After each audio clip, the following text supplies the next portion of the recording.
Welcome to Ceiling Shattering Tactics. We are here to elevate, innovate, and disrupt executive leadership by digging into the tactics and tools that have helped transformative entrepreneurs and leaders get to where they are today. Joining us is Maiko Sakai. She is the founder of Airtight Concepts. She is a business strategy consultant, aka she is a secret weapon and silent partner to visionary entrepreneurs and CEOs with a desire to build high-functioning, profit-generating businesses of their dreams. Maiko, thank you so much for being here. I am just thrilled about this conversation. Thank you so much for having me. I am thrilled as well. So what is your ceiling shattering tactic? So I have two. But before we dive right in, I do wanted to express what you're getting out of these things. So that is to capture people's attention without really being awkward by giving up your ego. So my tactic number one, I actively went opposite way, meaning that, when we are feeling insecure, feeling awkward, we all feel that, right? The imposter syndrome, all those things. I took opposite direction. I just dove in, and that's the cue for me to dive in to show up at where I don't think I belong. And that has paid me handsomely. So that is a tactic number one. And tactic number two is to get others involved. You don't always have to feel like you have to do everything yourself. But the reality is somehow we're programmed to feel like we have to take everything on our shoulders. And I don't know where that's coming from, whether it's, from schooling, working for a corporation or different organizations. I don't know, but I always feel like I have to do everything from scratch. I have to be fully responsible. I have to drive this thing. Not really. So that's the second one, to really get others involved to get things done by giving up your ego, where, you don't need to always get credit so long as you get things done your way. If you're working for, an organization or corporation, I've done that many times in my corporate life before starting my business. So sometimes you're saying to get what you want, you've got to give up your ego and just go full force into it. So I want to talk about the first one that you brought up, which also deals with imposter syndrome.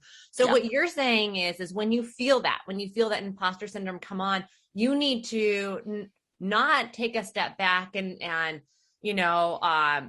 be shy. You need to actually drive forward.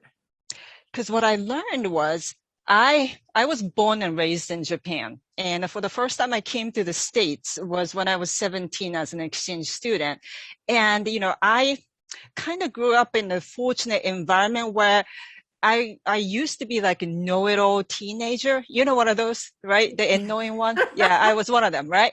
And I got planted into this place where, it wasn't even like a metropolitan area. I wasn't really used to it. And I was like full on awkward. But then what I discovered was if I pretend like that's not a problem and just really bring this energy of that is not a problem, people don't find that to be a problem, which is the opposite action, right? Instead of taking a step back and trying to hide from it or trying not to stand out. I stood out by just me being me, the way that I was looking. I used to have this huge glasses and, really awkward, right? Don't cover it up. Just, it's hard to do, especially when you're 17, but I knew the effect of it. If you stand up and just kind of be okay with it, I don't have any problem. What is your problem? No problem. That's where it came from. So you're almost saying that people pick up what you feel. And, yep. And that is how they're almost going to treat you, especially when it comes to what you know, or, so if you feel, or at least project a certain confidence or intention, then that's going to be what they then pick up. Mind you, that doesn't mean that you need to fake it till make it. That's not what I'm suggesting. There's a difference, in between. What I'm suggesting is that you just have a conversation with yourself about being yourself and get really build up your relationship with yourself. As I always say, you can't really BS your way out of your relationship with yourself. It's just the way it is. So look inward, do your inner work. And when you show up, people sense those vibes and they actually do go along with that. And I have experimented with it for numerous times, just because I was curious. And of course, I didn't really want to get into this confirmation bias just because that's what I believe. That's what happens. I really wanted to prove it and validate it. So I tried it a few times, while I was really in the experimental mode. It works every time. So what is your strategy? How do you go about getting yourself into that place? So when I look at, for example, I know that on this podcast, a lot of guests talk about, networking, your network is your net worth and, career change, all those things. So I'm assuming your listeners are looking for different opportunity or events to meet new people. And I'm sure when they look at some of the event pages and they might be feeling like, I don't know if it's, maybe, I'm out of their league, for example. That's the cue, that you pick up that as a sign to really dive in. Mm-hmm. So once you start to do this as more like a routine, you won't run towards the opposite direction. You will run towards it. But that's more like building this muscle memory, right? In the beginning, you're going to feel pretty awkward. That's how I used to feel. But the more you do it, it's kind of like, doing your strength training, you're doing your workout kind of thing. You will get used to it over time. And with that strength training, I think of stuff like mantras or, preparation, and you're talking about, seeing who you want to talk with and that's who you should go towards. What do you suggest people do? Great question. That? Yeah. So I personally like journaling, and I'm not an avid journaling person per se. So I freeform it, meaning that whenever I feel like I have to have a conversation, like a deep conversation with myself, I bust out a notebook that I use and I start to write whatever is on my mind. I don't judge it. I don't criticize it. I just go on just writing it all out. Then I look at it to see who am I? Who do I want to be? Is there any gap with it? Those are good questions to ask. And I know, a lot of times we don't want to have those conversations. So we turn on our smartphone, we turn on our Netflix. But the thing is, the more you do it, once again, the more kind of natural it feels like. So journaling to me is a great method. And also having a good morning routine, if you can establish that to, whether that could be a meditation or listening to music that you like to sort of elevate yourself and start from there, that works well as well. Well, and so that's really good for getting yourself into the right frame of mind. But what about, you mentioned you got to let go of your ego. And I'm curious how to do that, because I think I struggle with that as well, right? Especially when we're working so hard towards the goal that we want. So how do we let go of our ego in order to get to these goals? I always ask this one question, and it's a simple one. What do I want at the end of this, whatever this is? So let's just say, so I do have an example. When I was working for a record label, I had this great idea, but I knew it was going to be an uphill battle with my boss, because anything I said, she never liked anything that I said. So I kind of sat back and thought, do I want a credit from this, or do I want to see this happen so that this business, this record label will survive? My answer was the latter. the latter was more important than me getting a credit for it. Of course, the former would have helped me to step up and, maybe get a promotion or whatnot. But in my heart, what did I wanted to see at the end? And what I wanted to see was this idea to become reality, that we get to work on it and we thrive on it. So what I ended up doing was to get, her right hand to like the idea. So I went to him first. We went out after work, we had a couple of drinks. It was all planned. And he liked the idea. He advocated that idea for me. And it actually happened. And at the end of the day, it didn't even really matter that that was my idea or not. This is great. These are great tactics to use.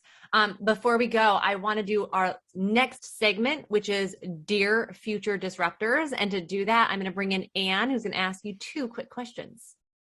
Great. Hi, Anne. Hi, Maiko. Thank you so much for sharing your tactic with us. And I really resonated with you because growing up, I was like a really socially anxious person. And I found that like once I let go of my fear and just take things forward and ask myself what I really want out of these opportunities, my life really changed. And so that's why I got so many amazing opportunities now. Right. And so I'm just going to ask you 2 quick questions, and you can feel free to go answer them as in-depth as you like. So the first question is, what is one decision you made that changed the trajectory of your life?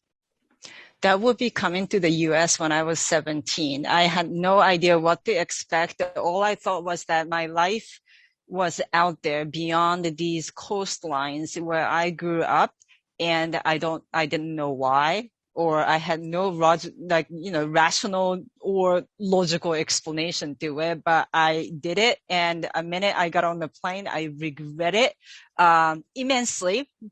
Tears fell out of my eyes. Like I had no idea what was happening with me, but but I'm glad that I did it. And that kind of, that's been a good reminder throughout my life. When I'm not sure about something, I ask myself like, yeah, but I had no idea when I jumped on the plane. I had no clue whatsoever what's waiting for me, but I came out okay. So what's the worst that can happen? Yeah, sometimes you just have to take those opportunities and see where they lead you. And my second question is, what are some resources you would suggest for new leaders? I would say being part of multiple communities, do not stretch yourself out too thin, but try out different communities, because we can't do it alone. Right. And we want, we long for connection, and we wanted to get to know people who understand where you're at and where you're going. And a lot of times they may not be your friends or family. Right. Let's just be honest. And that's okay. That's okay. They're looking out for you, but they may not understand where you're going. And it's key for you to hang out with people who understand where you're going. And so try out different communities and be part of it. Give out, the values that you think you can give out in return, and you will thrive that way. You don't have to do it alone. That's great advice. Thank you so much, Maiko. That's all I have for you. My pleasure. Thank you, Anne. And thank you, Maiko. Thank you so much for sharing this incredible tactic with us. But before we let you go and continue to do your ceiling breaking work, can you tell us one thing that you're focused on right now that you're excited about that we can share with our community? Oh, that sounds fantastic. So I'm working on creating a quiz. That's going to be the second one, so that the people, especially with creative entrepreneurs that I work with, they wanted to know how they can niche down in their business. And I came up with 4 different types of niche specialists. And the quiz is going to let you know which archetype you are. And I'm really excited about that. It's not ready just yet, but it's coming up pretty soon. Once it's ready, I'd love to take it and we'll share with our community. That's great. And how can people follow what you're doing? Great. My website is the best one. My first name, last name.com. So it's maikosakai.com. And also I'm pretty active on LinkedIn, Twitter, and Instagram. Wonderful. Well, that is it for this week's Ceiling Shattering Tactics. If you would like more insight into the toolboxes of influential female leaders, such as Maiko, follow Mind the Ceiling on social media to get the latest updates. All right. See you next week.